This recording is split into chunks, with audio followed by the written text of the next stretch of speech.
Olá, internautas do Diário da Região. Estamos aqui no Diário Talks com mais uma entrevista exclusiva do Diário. Hoje estamos recebendo em nossos estúdios o secretário de Comércio e Relações Internacionais do Ministério da Agricultura e Pecuária, o senhor Roberto Perosa, mais conhecido como Beto Perosa, aqui em Rio Preto, né? Já estamos em Rio Preto, vamos falar do apelido. Vamos só relembrar o currículo dele. É graduado em Direito na Unip, pós-graduado em Direito Internacional pela Fundação Getúlio Vargas, também pós-graduado em Direito em Tecnologia de Informação, Ética Empresarial, Educação Executiva e em Relações Governamentais e Comunicação Corporativa.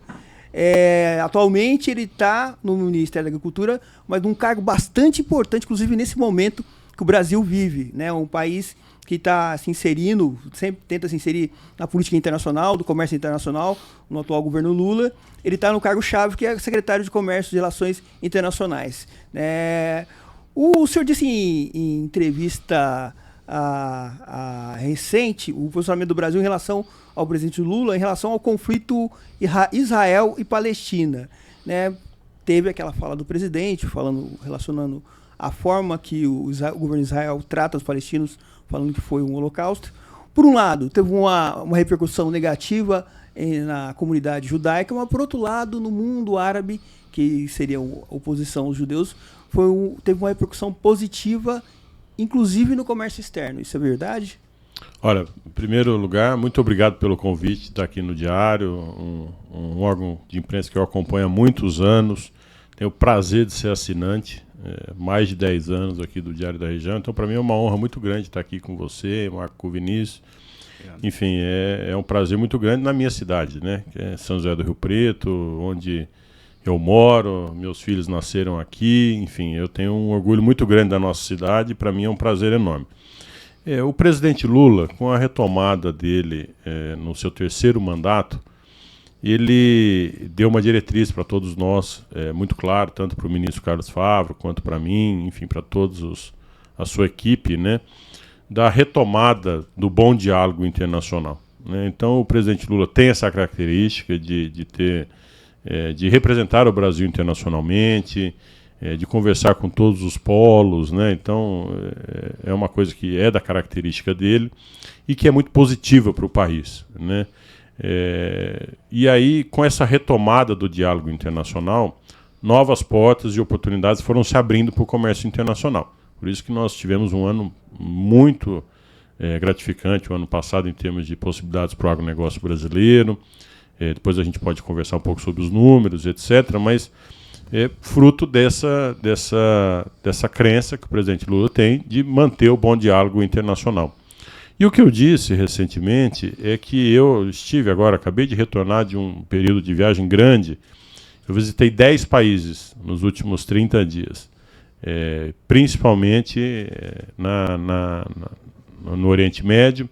Fui à Rússia também, fui à Turquia, enfim, na Ásia, fui a vários países. E o que eu disse é o seguinte, né? O presidente Lula teve coragem de falar uma frase com relação ao conflito que está existindo em Israel, que passou dos limites do aceitável, né? Então, assim, teve um atentado, teve um ato terrorista, acho que está claro isso, mas no entendimento do presidente Lula, e eu acredito que é um entendimento correto, teve um exagero da parte de Israel, que levou à morte de muitas crianças, enfim, de mulheres, enfim, de tudo lá na região, e ele reclamou disso. E por onde eu passei, todos os chefes de Estado, os meus pares na mesma posição que eu nos ministérios, etc., disseram, olha, a gente está muito grato, porque o presidente Lula foi o primeiro presidente que teve a coragem de se manifestar dessa maneira,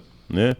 E depois do presidente Lula veio uma sequência de outros presidentes com o mesmo intuito. Você veja hoje, teve presidentes aqui da América Latina, mas você veja hoje que a posição dos Estados Unidos é uma posição pró-cessar-fogo, né? Hoje o presidente Biden tem falado isso, que espera um cessar-fogo de Israel e que é condicionante para uma série de apoios que eles dão para Israel. Inclusive colocou na ONU em votação essa proposta, né? Pois é. Então, assim, eu acho que realmente o presidente Lula saiu na vanguarda desse, que assim, no meu ponto de vista, é uma coisa óbvia que a gente tem que defender o ser humano, as pessoas, Mas às vezes as pessoas se esquecem disso e ficam perdidos no meio do contexto globalizado, né? E o presidente Lula tem essa característica humanística, né, de pensar nas pessoas e vocacionou o que ele falou nesse absurdo que estava ocorrendo lá em Gaza. Então eu acho que ele foi muito feliz, independente do tom que ele usou, se foi um pouco mais agudo ou não, né, mas eu acho que ele foi assertivo no que ele disse, porque logo depois várias autoridades do mundo corroboraram com o que ele disse, né? Então eu acho que ele teve uma assertividade grande quando ele disse isso. Mas isso repercutiu de forma positiva para nossas exportações? Sim, pois é, pra você ter uma ideia, eu tive em Omã, que é um dos países, vou contar para vocês, eu fui para uma feira em Dubai, nos Emirados Árabes, depois eu fui para Omã, que é um país ao lado, depois eu estive no Azerbaijão, estive na Turquia, estive na Rússia, estive no Vietnã, estive no Camboja, estive na Tailândia, e por onde a gente passa, a gente percebe que o posicionamento do presidente Lula é recebido com muita congratulação. Você veja que em Omã, Omã e Turquia foram muito característicos para mim, porque eles disseram, olha, nós estamos muito felizes. O ministro da Agricultura da Turquia foi enfático e falou, pela primeira vez, eu disse isso ao nosso presidente, foi um ato de coragem de um presidente da República, de dizer o que ele disse a respeito de Israel. Né? Nós não concordamos também. E até aquele momento a Turquia não tinha se manifestado. Né? Depois acabou se manifestando. Mas o presidente puxou a fila, né? Então eu acho que realmente nós temos que reconhecer que ele teve o timing de entender que era um momento de contestar o que estava acontecendo. E isso facilitou as conversas, entendeu? Aqui até caiu a popularidade dele, né? Segundo as pesquisas, uma parte atribuída, algumas declarações dele, essa com relação ao Holocausto, né? E comparar Gaza ao Holocausto. O senhor acredita que esses ganhos comerciais vão, na frente, superar essa perca política nesse sentido assim? Nós temos que ter a cabeça no lugar, porque hoje o Brasil está muito polarizado e as pessoas distorcem o que é falado, o que sai na imprensa também, às vezes é distorcido pelas mídias sociais, né? Então a gente tem que tomar um pouco desse cuidado. E o que o presidente Lula falou é o óbvio, né? Que a gente não pode ter uma matança generalizada em virtude de um conflito, não é cabível mais nos tempos atuais, né? E aí as pessoas interpretam que foi uma fala contra o povo de Israel. Não é isso, ele não é contra o povo de Israel, entendeu? Nem de maneira alguma. Então teve uma repercussão que eu acho que foi interpretada de maneira negativa pelo governo de Israel, mas o que ele quis dizer é o contexto geral, de que nós somos contra uma ação de extermínio de pessoas, né?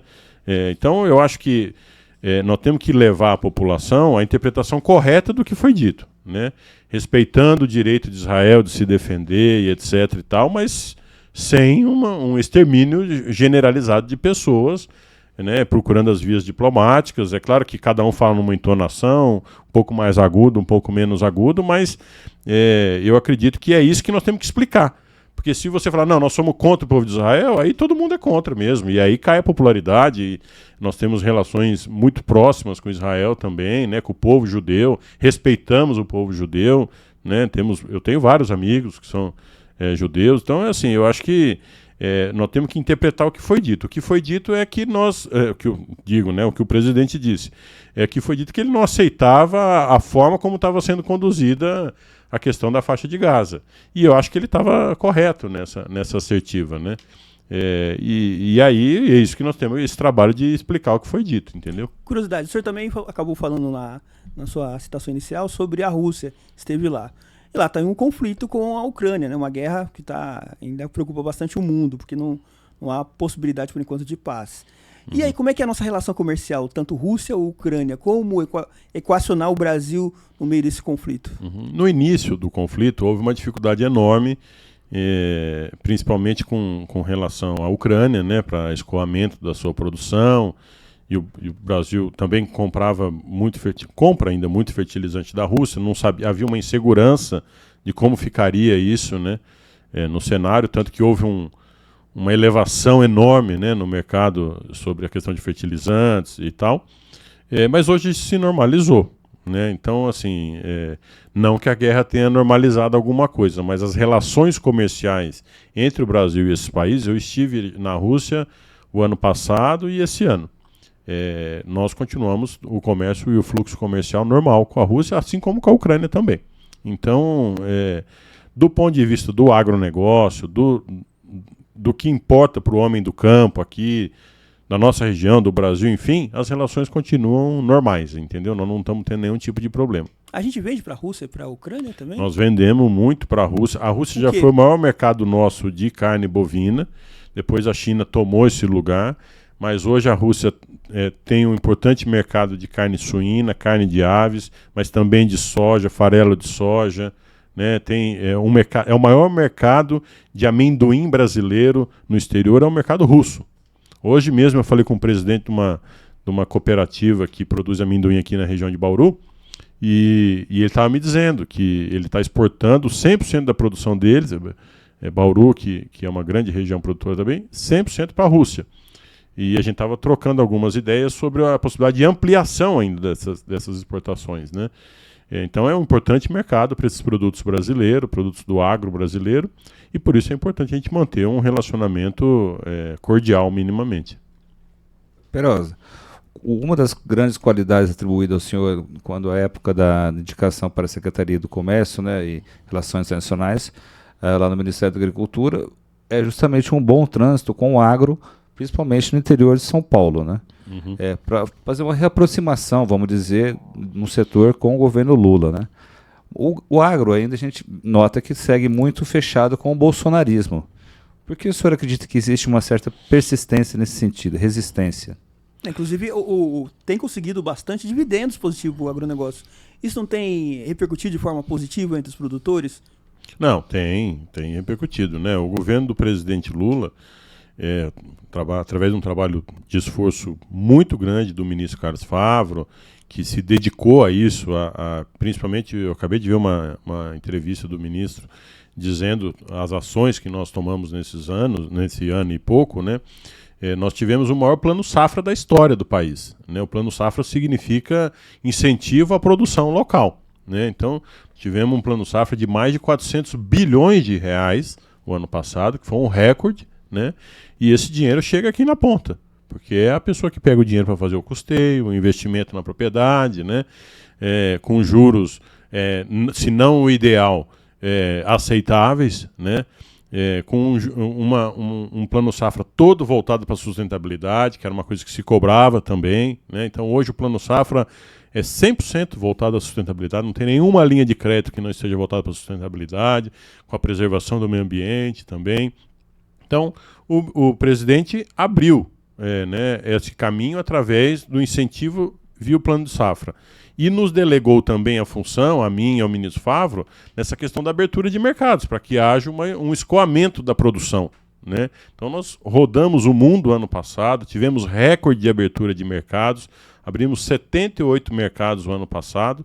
Esse ano nós já estamos chegando a 104 mercados abertos no acumulado. Então, assim, nós estamos com um trabalho intenso de negociação, seja sanitária, seja comercial, tarifária, para abertura de novos mercados, para dar oportunidade aos produtores brasileiros para que possam exportar os seus produtos e ter mais renda e trazer essa renda para o interior do país, né? Além disso, pela primeira vez na história também, o presidente Lula determinou que no PAC, no Programa de Aceleração do Crescimento Brasileiro, vai ter uma linha para investimento de logística do campo.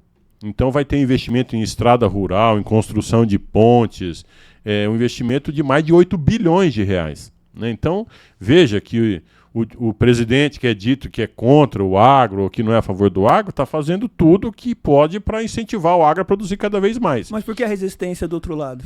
Eu acho que a resistência ainda está um pouco no campo da ideologia.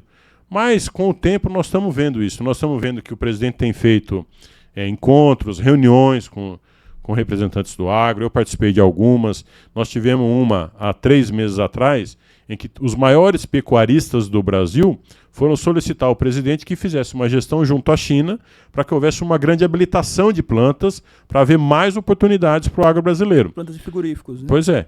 E foi isso que o presidente fez. O presidente entrou em contato, o presidente Alckmin também, entrou em contato com o governo chinês, e o governo chinês, pela primeira vez na história, habilitou 38 frigoríficos de uma vez só. Algum na região? Foi um recorde. Não, aqui na região a maioria já estão habilitados, né? Principalmente do Minerva e da JBS. já estão habilitados, que são os maiores aqui, né? Mas, e isso é outra coisa importante. Você me fez uma pergunta que me leva a uma outra reflexão. Essas habilitações foram feitas de maneira regionalizada. Então, assim, hoje nós temos frigoríficos no norte, no centro-oeste, no sul, no sudeste, né?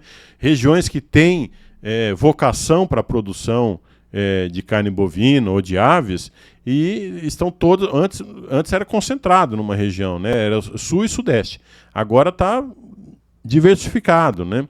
Então isso também é um marco nessa gestão. O ministro Favre é um ministro do diálogo, né? Assim como nós também somos do diálogo. Ele tem sido chamado para diversas feiras agropecuárias, tem participado de todas agora. Aquele momento inicial que teve um momento de tensão, distensionamos tudo. Como, por exemplo, a AgriShow Ribeirão Preto, pois que está para chegar. Nós, como é que vai ser esse ano? Nós já estamos ano passado, confirmados. O clima era meio ruim. Nós já estamos confirmados. Nós iremos. Eu e o ministro, nós iremos. Eu vou com ele, inclusive. Tanto o prefeito de Ribeirão Preto, Duarte Nogueira, esteve lá nos convidando, como também o presidente da festa, o Marquesan, enfim, da festa não, né, da exposição. Então nós iremos. E assim temos feito. Fomos a Maringá, fomos a Nomitox no Rio Grande do Sul, vamos no Comigo, agora em Rio Verde, na semana que vem. Então, o Brasil voltou a entender que as condições estão sendo dadas em condições significantes, e quanto trabalha, não há o que resista, entendeu? Então nós estamos trabalhando muito para que a gente possa entregar ainda mais coisas para esse setor. Veja que o presidente Lula, nos primeiros mandatos dele, foi o criador do carro flex, que incentivou a indústria de cana-de-açúcar, né? Foi o presidente que autorizou toda a renegociação da dívida do campo, né?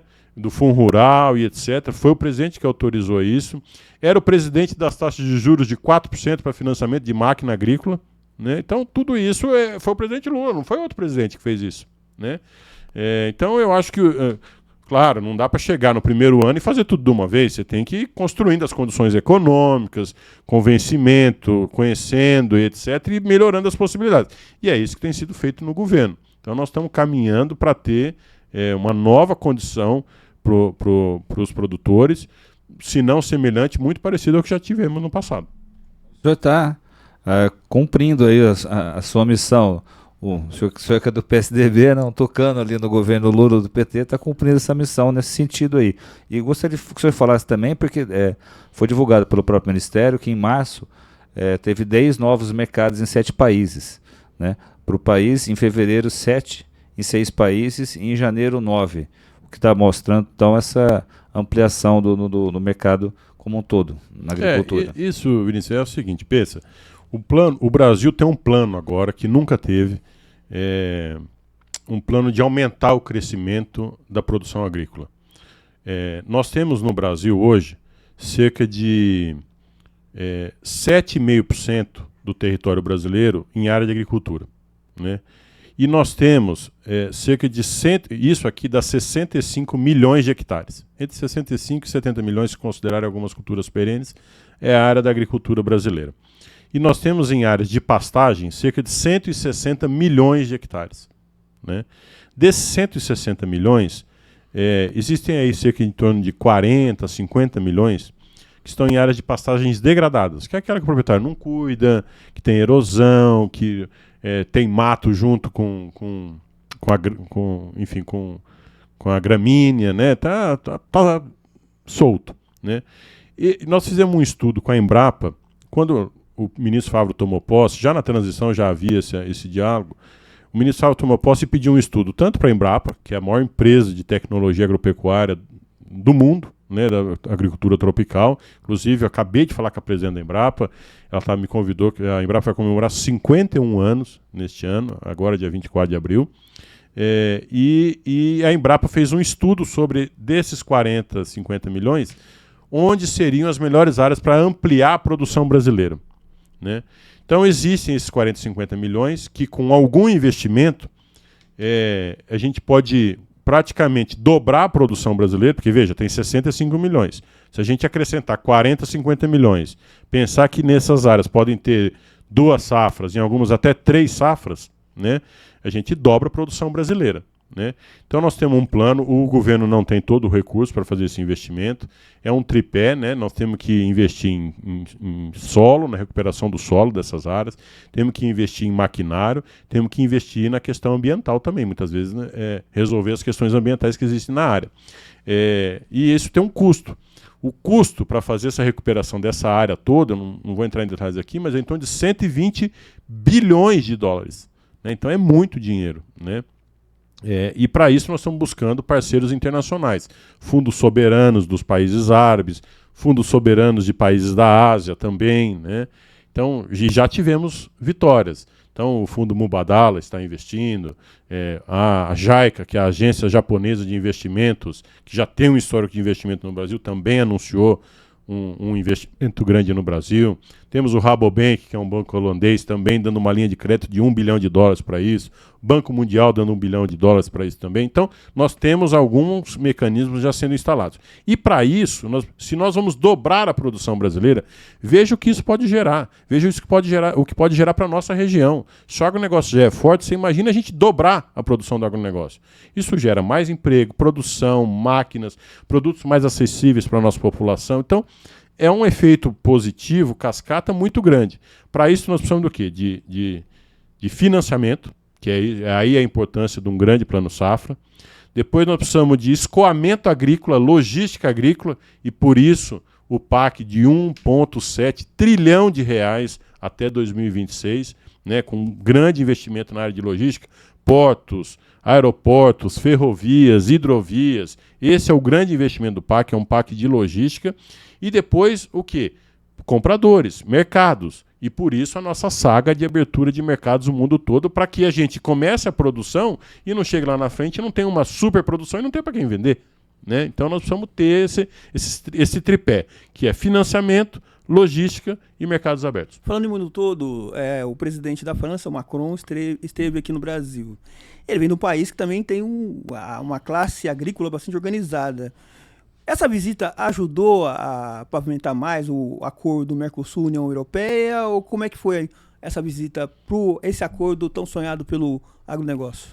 Olha, Marco, eu estou acompanhando de perto, eu faço parte do time negociador pelo lado agrícola do acordo Mercosul-União Europeia, e assim, a gente entende, o mundo é complexo, né? Não podemos dizer que o mundo é fácil, cada um tem os seus interesses. Cada produtor, né, do seu país quer se vender. Exatamente. E esse é o nosso trabalho também, de inclusive falar com os produtores brasileiros. Se a gente quer vender para o mundo, nós precisamos estar abertos para o mundo possa vender para a gente também, né? Mas é o seguinte, né? Com relação ao Mercosul, o acordo está praticamente pronto, né? Na primeira reunião, quando veio um comissariado europeu e eles apresentaram algumas condições ambientais, eu estava presente, fui em Buenos Aires, e a gente rechaçou aquele documento de imediato, né? E aí começaram-se algumas novas negociações. Fato é que hoje nós afunilamos para finalizar a negociação novamente, né? Nós estamos com, talvez de 10 itens que tinham tido conflito nessa primeira reunião, nós estamos com um restante. Esse um restante é só uma questão de uma discussão de um artigo sobre o mecanismo de arbitragem. Quem vai arbitrar se tiver alguma disputa? É isso que está faltando, só. Então é uma coisa simples, é comum nos acordos internacionais ter isso, então eu acredito que esteja bem encaminhado para resolver. Com relação ao presidente Macron, claro, ele tem um posicionamento da França, mas lembremos, a União Europeia é composta de 27 países, né? E eu posso dizer para você, 20, 21, 22 países são a favor do acordo, entendeu? Pode ser que tenham 5 países que não sejam a favor, entendeu? Mas a Alemanha é a favor. Se você está me dizendo, mas só país pequeno. Não, a Alemanha é a favor. A Espanha é a favor do acordo. Entendeu? Então, assim, existem países. A Itália é a favor do acordo. Existem países grandes, representativos dentro da União Europeia, que são totalmente favoráveis ao acordo. Para o agronegócio é importantíssimo. É importantíssimo porque é um novo mercado. A gente não fica tão dependente de um único mercado, que hoje é um mercado chinês, que é um grande mercado, né? E para nós a diversificação é importante, gera competição, gera demanda e para nós é importantíssimo. Eu sou uma pessoa otimista, eu sempre quero acreditar que as coisas vão dar certo, mas sem deixar de ter o pé na realidade também. Então eu entendo a complexidade da negociação, eu estou dentro da negociação, mas eu tenho muita fé de que a gente vai conseguir colocar de pé esse acordo, muito embora contra a vontade da França. Secretário, antes da gente entrar já no âmbito mais de política, né? Que tem uma eleição esse ano, movimentado aqui em Rio Preto, inclusive hoje, né? O senhor vai participar de uma reunião do partido, hoje é quarta-feira, né? Dia 3, mas eu gostaria que o senhor falasse sobre algumas questões do agro que dá uma certa preocupação para alguns setores. Uma é com relação ao leite. O pessoal fala da crise do leite por causa da produção, que é um dos maiores produtores, mas ainda assim é uma importação grande. E outro pessoal que existe aqui muito forte na região com relação ao cultivo da seringueira, na extração do látex, queda de preço baixo por látex bruto produzido no campo, em relação de outros concorrência de países da Ásia. Sim, né? Sim. Qual a avaliação do senhor com esses dois aspectos que envolvem até a região? Né? Não, sim, importantíssimos. Eu vou começar pela seringueira. Seringueira é um setor que nós, logo que entramos no governo, identificamos alguns erros da política anterior. Né? Então veja que antigamente o governo anterior tinha autorizado a importação de pneus a taxa zero. Né? Então as grandes empresas poderiam trazer os pneus importados, que são mais baratos, via de regra, com tarifa de importação zero. Nenhum país faz isso. Só o Brasil fazia. Então o que aconteceu? Houve uma concentração do mercado internacional para exportar pneu para o Brasil. E aí houve um boom de pneus importados aqui no Brasil e as indústrias nacionais estavam a ponto de fechar, porque não era inviável economicamente competir a competição com esse pneu. Então, eu mesmo tomei essa decisão de conversar com o presidente Alckmin, que é o ministro do Desenvolvimento da Indústria e Comércio também, e é o presidente da Camex, da qual eu faço parte também, que é a Câmara que decide as tarifas de importação. E dialogando com ele, eu entendi o pleito, eu acho que nós temos que aumentar essa tarifa, e foi aumentado para 16% essa tarifa. Então isso já gera nós não fechamos o mercado, muitos países são fechados o mercado. Nós não fechamos o mercado, colocamos uma tarifa mínima, que é para criar competitividade com a produção nacional. Pronto, equacionou uma parte disso nesse primeiro momento. E aí eu comecei o diálogo com o setor produtivo. Estive aqui em Rio Preto em várias reuniões, com várias associações que tem aqui, e as lideranças estão em Rio Preto. Né? Veja que 90% do látex produzido no Brasil é no estado de São Paulo, e desses 90%, 70% é na região de Rio Preto. Então o pessoal acha que às vezes a gente é uma região canavieira, nós somos uma região seringueira. Né? Então é importante dizer isso. Né? E aí, conversando com o setor produtivo, os representantes, eles me disseram, olha, mas tem um outro porém. Também o imposto do látex está zerado. Então, continuava a descompetitividade com relação estava zerado, a gente precisava criar a competitividade nacional novamente. Então, elevamos novamente a tarifa do látex internacional para que possa entrar no Brasil, para hoje, acho que é 10,8%. Entendeu? E isso deu competitividade para o produto interno. Aliás, além disso, também com uma articulação minha, junto com o ministro Carlos Favre, etc., nós iniciamos, através da Conab, os leilões de garantias de prêmios de preço mínimo para os produtores de borracha. Então, o ano passado foram feitos quase 100 milhões de reais, acho que 80 e poucos milhões de reais. Esse ano já começaram de novo os novos leilões. E o que significa o leilão? Significa que você, Vinícius, produtor de borracha, se você produz e na hora de vender o seu preço está abaixo do seu preço de custo, o governo complementa esse preço de custo no momento que você entrega a borracha na usina, para beneficiamento. Entendeu? Então você não perde dinheiro. Esse é o grande avanço que a gente faz para não desmobilizar a cadeia produtiva, né? Nesse momento de baixo no mercado. Mas, enfim, o preço já recuperou, né? A gente já viu uma recuperação do preço, e a gente já entendeu que essas ações do governo foram fundamentais para a manutenção dessa cadeia tão importante e estratégica para o país, né? Essa questão da seringueira. Em todo mundo, eu estou rodando o mundo, todo lugar eu pergunto, faço uma pergunta meio... Ninguém entende direito por que eu pergunto, mas eu pergunto, como é que é o setor da borracha aqui? Aí vamos explicando. E eu vejo que em todo mundo esse setor é protegido, e no Brasil não foi protegido. E agora nós estamos cuidando desse setor. Com relação ao leite, a pecuária leiteira é um setor importantíssimo para o Brasil. Veja que o Brasil tem mais de 5 mil municípios, 5.500 municípios, mais ou menos, e a atividade leiteira está presente em 95% dos municípios brasileiros. Né? Às vezes em forma de subsistência, às vezes um pequeno plantel, até grandes produtores. Né? Mas, enfim, fato é que é muito diversificada a produção no Brasil de leite, com diversas camadas de excelência, com gente com alta produção, com gente com baixa produção, em terras distintas, né, com muita produtividade, com menor produtividade, e teria que ser tomada uma decisão. O leite, existia também no passado uma autorização de importação fruto do Mercosul. No Mercosul, nós temos um acordo de livre comércio do Mercosul, que eu acho que a gente tem que valorizar, porque a gente vende muitos produtos para o Mercosul, né? E se não fosse assim, a gente perderia mercado para outros países que também poderiam exportar para cá. Então, a gente estava importando muito leite da Argentina, houve um boom de importação de leite da Argentina e do Uruguai. Né? Nós, cientes disso e da necessidade da cadeia que ainda estão sendo trabalhados, nunca houve um entendimento completo das necessidades da cadeia leiteira. Né? Eu me reuni diversas vezes com a Frente Parlamentar do Leite, com vários deputados de Minas Gerais, que tem uma cadeia forte nisso, e a gente buscando soluções. Né? E ninguém tem a solução mágica, né? Então é uma construção. Então o primeiro ato que foi feito o governo autorizou a compra de leite em pó para a merenda escolar, que é comprado pelo governo federal. Então já teve um impacto de quase 300 milhões de reais no plano de merenda escolar. Né? Depois disso, a Conab passou a comprar também mais 200 milhões de reais de compra de produtos do leite para que pudesse fazer um estoque e utilizar eventualmente em outros programas do governo.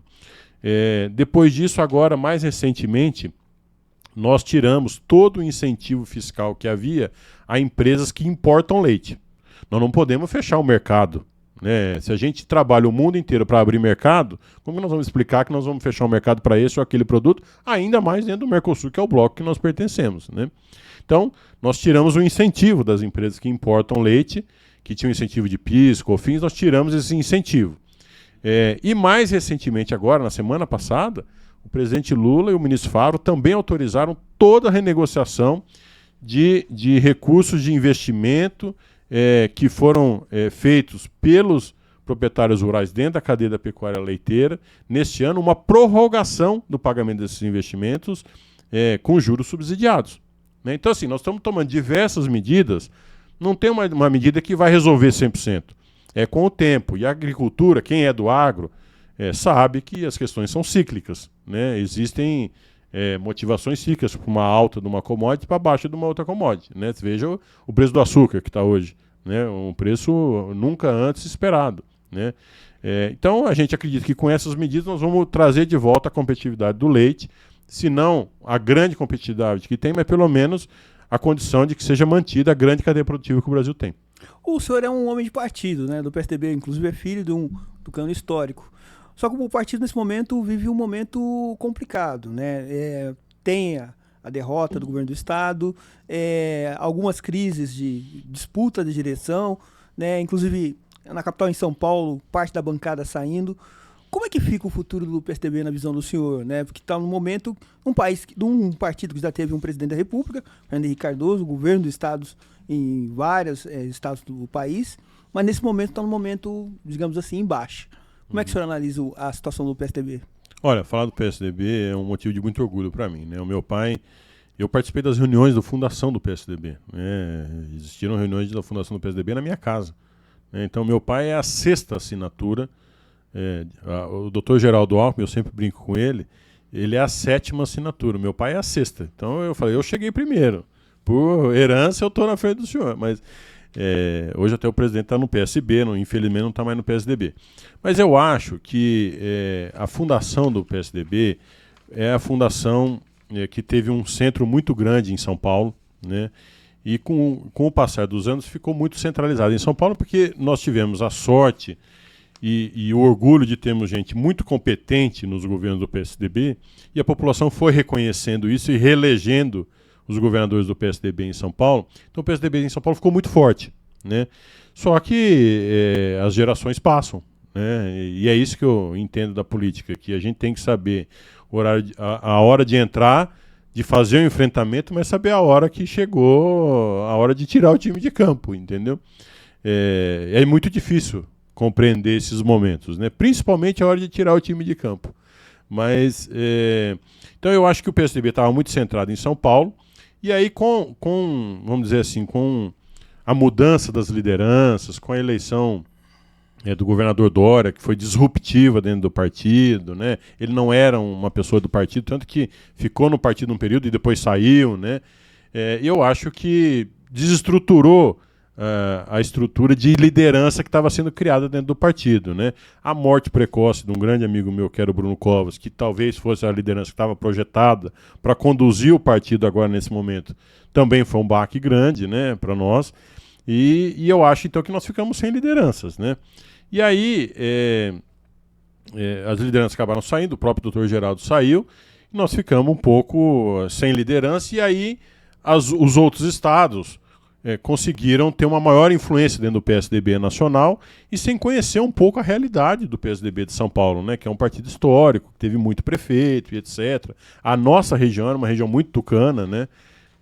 E eu não acredito que as pessoas tenham mudado, os princípios são os mesmos, né? A pessoa não muda de princípio, ela pode mudar de partido, mas via de regra os princípios ficam pela vida toda, né? Então eu acho que é um momento de transição, e eu aprendi uma coisa, Marco e Vinícius, na política o fundo do poço tem mola. Então, se a gente está no fundo do poço hoje, pode ter certeza que é um momento da gente avaliar, cuidar com carinho e voltar mais forte, né? Eu acredito muito na política social-democrata. Eu acho que defender o liberalismo em algumas questões é importante, mas também defender a área social é muito mais importante, né? Nós precisamos acolher aquelas pessoas que mais precisam. Então a gente está num momento de transição, vamos dizer assim, e que é difícil, não é fácil para um partido que já foi tão grande, etc. É duro você ser uma grande empresa, ter que reduzir, demitir gente, reduzir o quadro e voltar a prosperar novamente, né? É sempre um exercício. Mas é nas novas edificações que a gente se fortalece, né? Então eu acredito que o partido vai voltar a ser um grande partido. Eu da minha parte, estou tentando ajudar o máximo possível, mas realmente é um trabalho que precisa ter dedicação, né? Então eu acho que com o tempo a gente vai avaliar que vai voltar a ser um partido de grandes números aí. Acredita que está no fundo do poço, o PSDB? Não, eu disse que na política o fundo do poço tem mola. Eu acho que não. Nós temos... Está ali, mas com mola. Né? Pode. Nós temos hoje na federação 18 deputados, né? Existe muito partido que eventualmente a gente avalia que está bem e que tem 5 deputados, né? Então, nós temos 18. Então, assim, claro, perto do que você já foi, nós estamos muito distante do que nós já fomos. O PSDB já teve 99 deputados, né? Hoje tem 18 na Federação com Cidadania, né? Então, eu acho que tem uma margem para a gente voltar a crescer. Nós caímos muito, é isso que eu estou querendo dizer, né? Sim. Vai ter uma reunião hoje do partido, na aí pensando localmente aqui, eu vou aproveitar que eu estou aqui na região, essa semana eu vou participar da reunião do partido, hoje às 18h30, e é uma reunião de reorganização desse momento que em ano para a gente tem que discutir a eleição, e nós estamos discutindo a eleição municipal, né? Então, nós queremos participar. Na eleição de 2020 nós já participamos ativamente. A princípio nós tínhamos um pré-candidato, depois acabou não havendo condições, o pré-candidato acabou não sendo candidato, mas nós lançamos uma chapa de vereadores, que foi a terceira chapa mais votada da cidade, com quase 18 mil votos, né? Na eleição anterior tinha tido 6 mil votos, então nós triplicamos a votação, e a gente está na montagem da chapa. Uma das coisas que eu mais gosto é desse diálogo com os candidatos a vereadores, né? Porque partido é um extrato da sociedade, né? E a base que nós estamos querendo montar no PSDB, e que eu fiz já junto com os companheiros na última eleição, é diversificar o PSDB. Nós não somos um partido nem de uma religião específica, nem de um segmento específico da sociedade. Enfim, nós somos uma grande mistura, uma miscigenação de pessoas, né? Então, hoje nós temos representantes da área de esporte, da área de saúde, da área de educação, entendeu? Da área de cultura. Então, tudo isso é o que eu estou querendo motivar e levar as pessoas a pensarem que a gente pode ter um partido forte novamente, independente da entrada ou saída de algum vereador que teve, né, no partido, eu acho que nós vamos ter uma chapa. Vai ter candidatura a prefeito? Eu não sei, nós estamos avaliando ainda, nós fazemos parte do governo municipal hoje, né, então, hoje o presidente do PSDB é o secretário de Habitação. Nós estamos dialogando. O grupo do governo tem um candidato colocado, que é o deputado Itamar Borges, né? Nós estamos dialogando com ele. O que faz sentido seria acompanhar essa candidatura, até porque nós fizemos parte do governo, né? Mas é sempre um diálogo. Né? Mas hoje está mais próximo disso. O PSDB está mais próximo disso, mas a pré-candidatura existem pessoas dentro do partido a favor e pessoas contra. Então, o pessoal fala que o PSDB, que não tem candidato a prefeito há décadas, poderia ter, neste ano, inclusive, o senhor seria. O senhor é um dos citados. Não, pois eu fico honrado com a lembrança.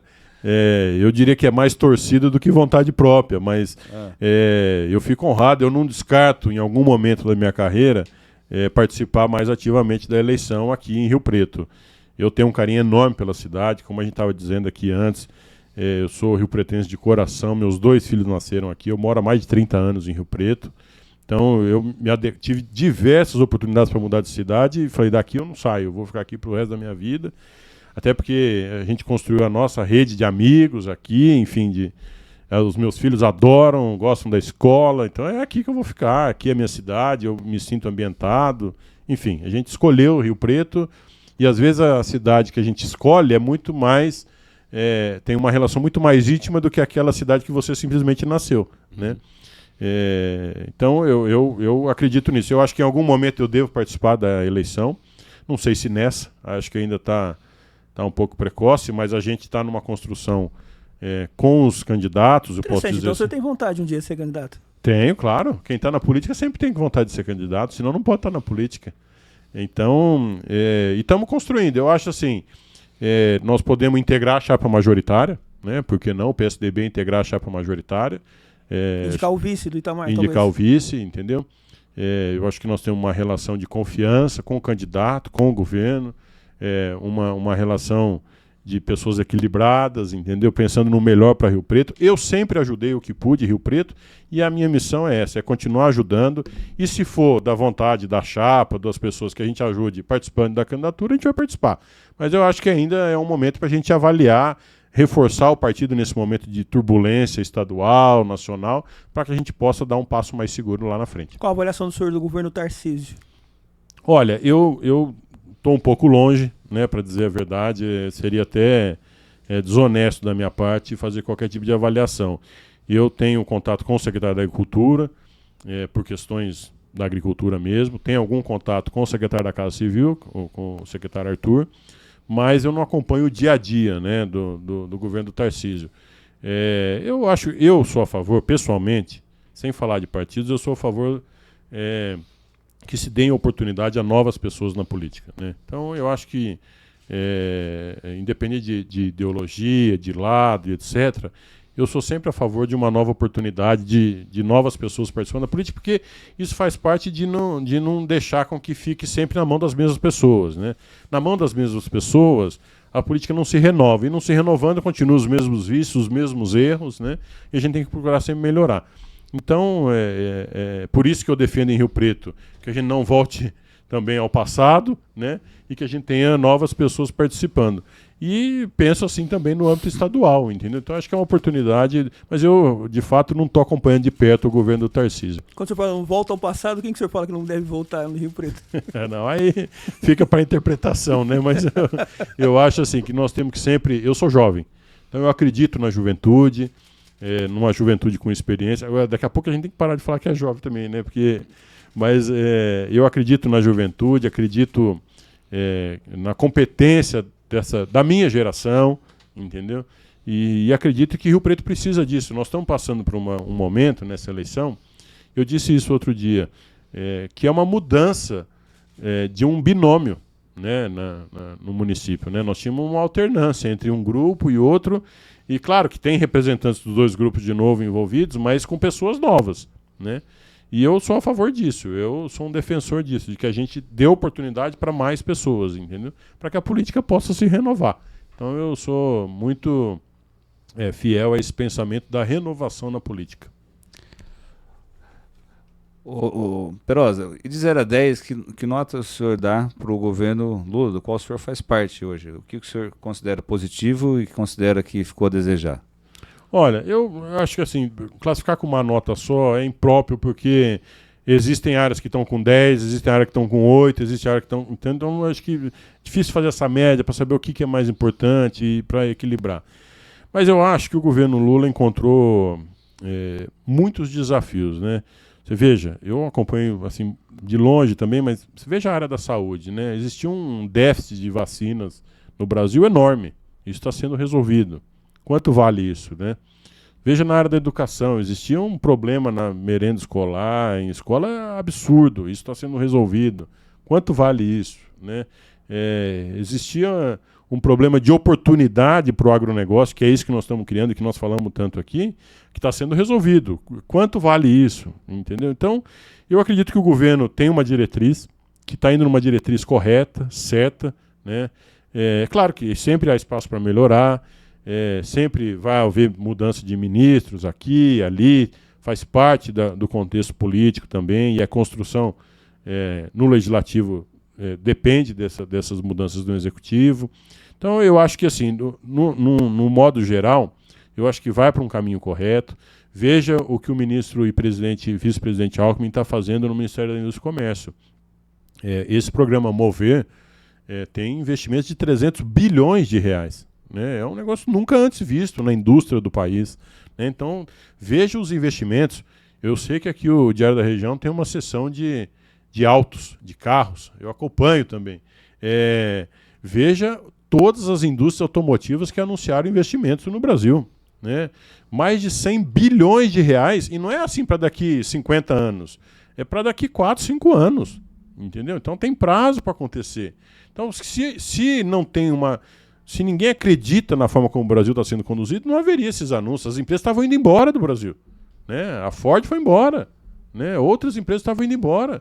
Então, assim, agora não. As empresas estão vindo e investindo na capacidade do Brasil por acreditarem nos resultados que o Brasil está dando. Veja os resultados do PIB que nós estamos apresentando. Ontem mesmo eu vi um relatório de um banco em que dizia que a estimativa de crescimento do Brasil, quando o presidente Lula assumiu, era de 6,3% do PIB durante todos os 4 anos. Né? Essa estimativa está em 9,5% já. Então, veja, aumentou 50%. E quem sabe o que vai acontecer no futuro. Né? Então, quer dizer, significa que está no caminho certo. Né? Se vai continuar no caminho certo, é um trabalho nosso de continuar trabalhando para que isso aconteça.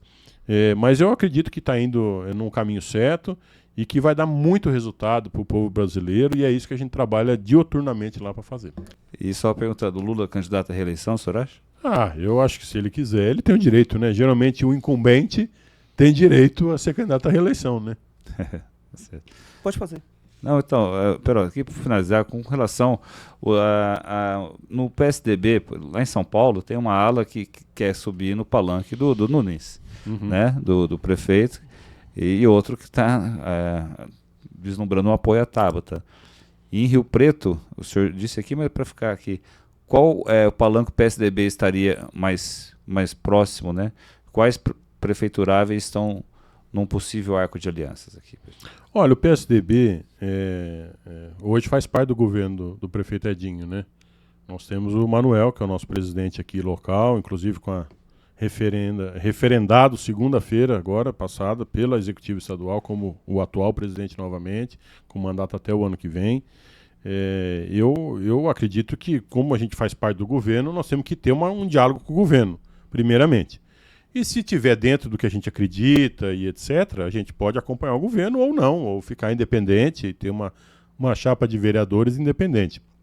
O PSDB também já apoiou o governo do prefeito Valdomiro no passado, inclusive indicando o vice, né? Então eu acho que assim, o PSDB está aberto a discussões, né? Mas o que faz sentido hoje é o encaminhamento junto ao governo, né? Agora, a gente não teve esse diálogo ainda, nós estamos construindo esse diálogo, né? Então, assim que tiver esse diálogo, se a gente entender que as propostas apresentadas fazem parte de sentido do que o PSDB prega e quer executar na cidade, acho que é o caminho natural. Se não fizer sentido, aí nós vamos analisar as outras propostas. Perfeito. Tá bom? Obrigado, secretário. Obrigado. Secretário, muito obrigado pela participação aqui no Diário Talks, nosso podcast. E falamos para o nosso internauta acompanhar também no YouTube, no canal de streaming também preferido para assistir essa entrevista. Muito obrigado. Obrigado, Qualquer grande consideração abraço. mais que o senhor quiser fazer, fica à vontade. Não, eu só agradeço, eu tenho um carinho especial pelo Diário, como eu disse no início. Fico muito feliz de estar aqui. Muito obrigado. Imagina, obrigado, senhor.